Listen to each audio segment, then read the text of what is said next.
क्या आपके साथ भी ऐसा ही होता है कि जब आपको क्लास में टीचर पढ़ा रहे होते हैं तो आपको सब चीजें बहुत ही ज्यादा अच्छी तरीके से समझ में आती हैं, आपसे क्वेश्चंस भी सॉल्व हो जाते हैं, लेकिन वहीं पर ही अगर उसी सेम टॉपिक से क्वेश्चन अगर एग्जाम में आ जाता है तो वो हमसे सॉल्व भी नहीं होता। हम वहां पर जाकर के पूरे ब्लैंक हो जाते हैं, हमें समझ में नहीं आता कि हमें लिखना क्या है। और हम भैया सिलेबस भी बहुत अच्छे से कर रहे हैं, हमारा अच्छे से पढ़ाई भी हो रही है, लेकिन फिर भी हमारा रिजल्ट अच्छा नहीं आ पा रहा। तो अब क्या हमारे अंदर कमी है, क्या हमारे पास में दिमाग नहीं है? तो एक बात मैं आपको बताऊं, आप में टॉपर से ज्यादा दिमाग है, आप उससे ज्यादा स्टडी कर रहे हो, लेकिन फिर भी उसके ज्यादा मार्क्स क्यों आ रहे हैं? क्योंकि उसके पास में एक स्पेशल टेक्निक है, वो है उसकी रिवीजन टेक्निक। अब ये देखो, एक बात देखो, क्या सभी को पता है कि सीबीएसई बोर्ड का एग्जाम क्लास 10th का एनसीईआरटी से आएगा? सभी स्टूडेंट्स के पास में एनसीईआरटी है, सभी स्टूडेंट्स ने स्कूल भी गए हैं, उन्होंने नोट्स बनाए, सब कुछ किया है, लेकिन फिर भी ऐसा क्यों होता है कि सिर्फ और सिर्फ 0.1% ऐसे स्टूडेंट होते हैं जिनके बोर्ड्स के अंदर 95 अबव आते हैं? अब ऐसा क्यों है? क्योंकि उनके पास में सिर्फ और सिर्फ ये टेक्निक अलग है। आप सच में बहुत ज्यादा मेहनत करते हो, आप सच में टाइम टेबल भी फॉलो करते हो, लेकिन आप वो जो लोग कर रहे हैं ना, वो आप नहीं कर रहे। बस एक इसको कर लो, इसके बाद मैं आपको 100% श्योरिटी देता हूं कि आप है ना उन टॉपर के कैटेगरी में आने लग जाओगे। तो मेक श्योर कि इस वीडियो को पूरा जरूर से देखना, डिस्ट्रैक्शन हो इसीलिए मैं इसके अंदर कोई ऐड भी नहीं लगा रहा हूं, ताकि आप फोकस से बस सिर्फ और सिर्फ मेरी इस बात को सुनो और आप अपने बोर्ड्स के अंदर अच्छा स्कोर कर पाओ। तो साइंटिफिकली भी ये बात प्रूवन है कि अगर आपको किसी चीज को याद रखना है तो एटलीस्ट आपको उसको 3 टाइम्स रिवाइज करना होगा। तो आज मैं आप लोगों को इस वीडियो के अंदर one of the best strategy बताने वाला हूं, जो कि आपके रिवीजन में बहुत ही ज्यादा हेल्प करेगी, जिससे कि आप कम टाइम के अंदर ज्यादा रिवाइज कर सकते हो, कम पढ़ाई करके आप ज्यादा मार्क्स स्कोर कर सकते हो स्मार्ट वर्क करके। इससे पहले कि मैं आप लोगों को बताऊं कि क्या है बेस्ट रिवीजन टेक्निक, ये जान लो कि क्या मिस्टेक्स हैं जो कि आपको अपने रिवीजन में नहीं करनी है। सबसे पहली मिस्टेक जो कि होती है वो होती है कि रिवीजन ऑफ कंप्लीट सिलेबस। कि आप जब भी रिवाइज करने के लिए बैठते हो ना, तो आप क्या करते हो, चैप्टर नंबर 1 से स्टार्ट करते हो और पूरे सिलेबस को रिवाइज करते हो, और यही सबसे बड़ी बेवकूफी होती है। अब ये कैसे भैया? अब मैं आपको बताता हूं। क्योंकि हर एक चैप्टर का यहां पर इक्वल वेटेज नहीं होता है। जैसे कि फॉर एग्जांपल के लिए मैं लेता हूं कि हिस्ट्री के अंदर नेशनलिज्म इन इंडिया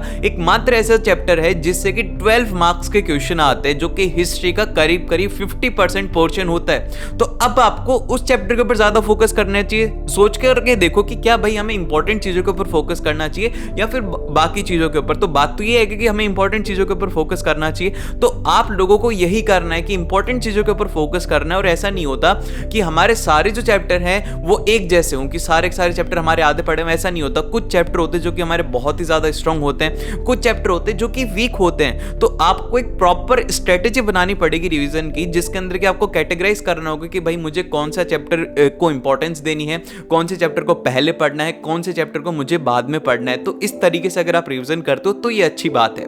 देन फिर जो सेकंड मिस्टेक हम लोग करते हैं वो ये करते हैं कि जब भी हम लोग रिवाइज करते हैं ना, तो हम क्या करते हैं, सिर्फ और मैंने देखा है कि मैथ्स के अंदर स्टूडेंट कैसे रिवीजन करेगा, नोटबुक खोलेगा और देखता रहेगा, सिर्फ और सिर्फ देखता रहता है, जैसे कि फॉर्मूलाज उसने देख लिए, क्वेश्चंस उसने देख लिया कि ऐसे ऐसे सॉल्व हो रहा है। ऐसा नहीं होता।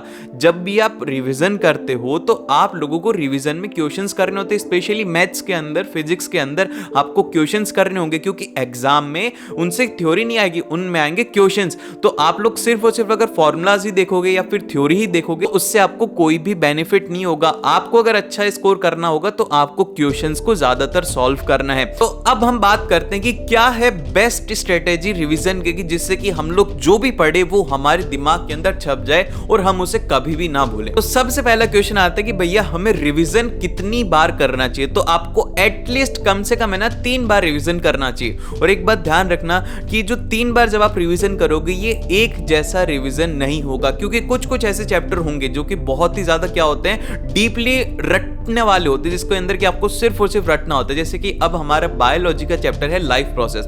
अब लाइफ प्रोसेस में आपको सिर्फ और सिर्फ उसे रटना है, तो उसका 1-2 बार रिवीजन से कुछ भी नहीं होगा। एग्जाम के पास में आकर के देखोगे तो आपको वो याद नहीं रहेगा। तो उसके लिए आपको 3 से 4 बार उसे रिवाइज करना पड़ेगा। और जब एग्जाम पास में होगा तो आपको उसे हर दिन रिवाइज करना होगा, जिससे कि आप उसे याद रख पाए। आपको उसके डायग्राम को बार बार रिवाइज करना होगा, आपको उसकी थ्योरी को बार बार रिवाइज करना होगा। तो ये बात ध्यान रखनी है कि जो भी हमारे रटने वाले सब्जेक्ट जैसे कि हिस्ट्री हो गया, ज्योग्राफी हो गया, बायोलॉजी हो गया, इन सभी में हमें क्या करना है, रटने वाले, तो हमें इनको 3 से ज्यादा बार रिवाइज करना पड़ेगा। और ऐसा नहीं है कि तीनों बार जब आप रिवाइज करोगे तो इनके अंदर आपको इक्वल टाइम लगेगा, ऐसा नहीं है। और आपको यही सेम काम करना है फॉर्मूलाज के लिए। मैथ्स के जितने भी फॉर्मूलाज है उनको भी आपको बार बार रिवाइज करना होगा, शॉर्ट नोट्स बना करके आपको उनके रखने होंगे। जैसे कि केमिस्ट्री है, केमिस्ट्री के अंदर इक्वेशन इंपॉर्टेंट है, तो आपको उसके इक्वेशन को बार बार रिवाइज करना होगा। क्योंकि ऐसा होता है कि हम एक बार पढ़ लेते हैं, 2 बार पढ़ लेते हैं, 3 बार पढ़ लेते हैं, लेकिन फिर उसके बाद भी हम लोग उसे भूल जाते हैं। तो एग्जाम के 1-2 हफ्ते पहले हमें इन्हें बार बार रिवाइज करना होगा, जिससे कि हम इसे एग्जाम में ना भूल पाए। और कम से कम 3 बार तो आपको हर एक चैप्टर का यहां पर रिवीजन करना ही करना है। अब हम बात करते हैं कि हमारा रिवीजन किस तरीके का होना चाहिए, हमें रिवीजन कैसे करना चाहिए। तो देखो, जब भी आप रिवीजन करने बैठो तो आपको कम से कम 3 बार रिवीजन करना है। जो आपका फर्स्ट रिवीजन होना चाहिए ना, वो बहुत ही ज्यादा अच्छा रिवीजन होना चाहिए। अब जैसे कि आप जब स्टडी कर रहे हो ना, फर्स्ट टाइम के ऊपर उसको रिवाइज कर रहे हो, तो आपको उसमें सब कुछ पढ़ना है। फिर वो चाहे से आपके नोट्स हो, आपकी एनसीईआरटी हो, क्वेश्चंस हो, आपको ये सब चीजें उसमें स्टडी करनी होंगी। और एक बात याद रखना, अब आप बोलो कि भैया इतना सब करेंगे तो हमारा टाइम ज्यादा लगेगा, ऐसा नहीं होगा।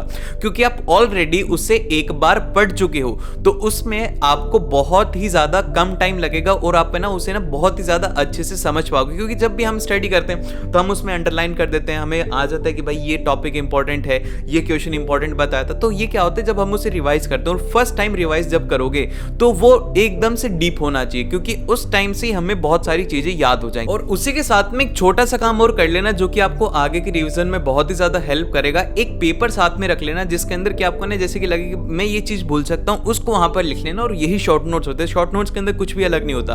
आपको एक पेज के अंदर वो चीजें लिख लेनी है जो कि आप भूल रहे हो। और ये बात याद रखना कि अगर कोई भी नया चैप्टर पढ़ रहे हो तो उस टाइम के ऊपर उसके शॉर्ट नोट्स नहीं बनाने, क्योंकि उस टाइम पर हमें हर एक चीज इंपॉर्टेंट लगती है, हर एक फॉर्मूला इंपॉर्टेंट लगता है कि हम ये भी भूल जाएंगे, लेकिन ऐसा नहीं है। तो आपको क्या करना है, एक पेज के ऊपर ये सब चीजें साथ में लिखती चलनी है। और एक और इंपॉर्टेंट बात यहां पर ये है कि जब आप रिवाइज करो फर्स्ट टाइम भी, तो भी उसका एक ऑर्डर होना चाहिए। जैसे कि मैंने कहा कि आपको ना हर एक चैप्टर को डिटेल के अंदर रिवाइज नहीं करना, आपको उन्हीं चैप्टर को रिवाइज करना है जिनका की ज्यादा वेटेज हो। अब जैसे कि फॉर एग्जांपल के लिए आप नेशनलिज्म इन इंडिया को पढ़ रहे हो, तो आपको नेशनलिज्म इन इंडिया को बहुत ही ज्यादा डिटेल के अंदर पढ़ना है, उसकी एनसीईआरटी को भी पढ़ना है, आपको उसके नोट्स को भी पढ़ना है, उसके क्वेश्चंस को भी पढ़ना है। ये आपको हर एक सब्जेक्ट के लिए, मतलब हर एक चैप्टर के लिए निकलना है। कुछ ऐसे भी चैप्टर होंगे जिनसे कि कम क्वेश्चन आते हैं, तो उनको आपको उतना ज्यादा टाइम नहीं देना है, क्योंकि आपके पास में टाइम लिमिटेड है। तो आपको अपने टाइम को कैटेगराइज करना होगा, उन टॉपिक के ऊपर ज्यादा देना होगा जो कि बहुत ही ज्यादा इंपॉर्टेंट है। और अब एक बात और आती है कि भैया हमें पहले कौन से टॉपिक करने चाहिए, कि हमें पहले स्ट्रॉन्ग टॉपिक करें